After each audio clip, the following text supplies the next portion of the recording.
Hi everyone, Amy Rogas here with Century 21 Affiliated Farm and Ranch. Today I want to talk to you about utilities.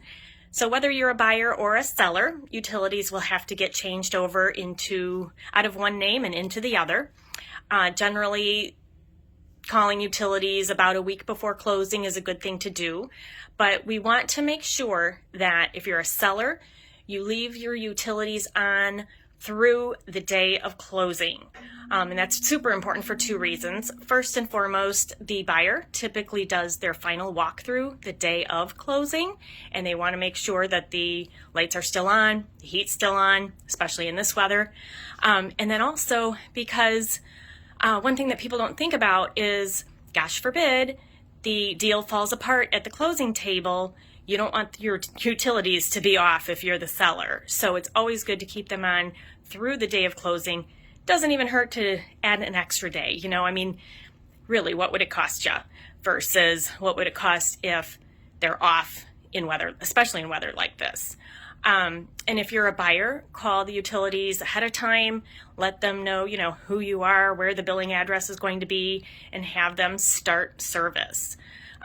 Obviously, if, depending on the property, where it's located, if it's within village limits or in unincorporated areas, rules for closing can be different. Of course, with the farm and ranch, we're usually on well and septic. So that's, the water is a non-issue. However, if you're in an incorporated area with city sewer and water, those bills usually need to be paid prior to closing, and then there are usually city transfer taxes that need to be paid as well once the final water is paid for.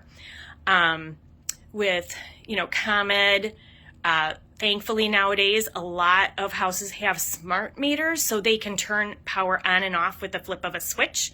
But in case that's not the case with your particular house, always good to call them ahead of time and have that extra day. Lastly, with gas, NICOR, again, just about a week ahead of time. And with propane, if you're out in the rural properties, the propane will be prorated at closing. So the seller will do a final tank read about a week before closing. That propane provider will send an invoice to the seller, who will get it to their attorney. It will get on the settlement statement, and then the buyer will owe that amount of money at closing to reimburse the seller for the amount of LP that is in the tank. So again, just to recap, leave utilities on through the day of closing, maybe an extra day, just on the safe side.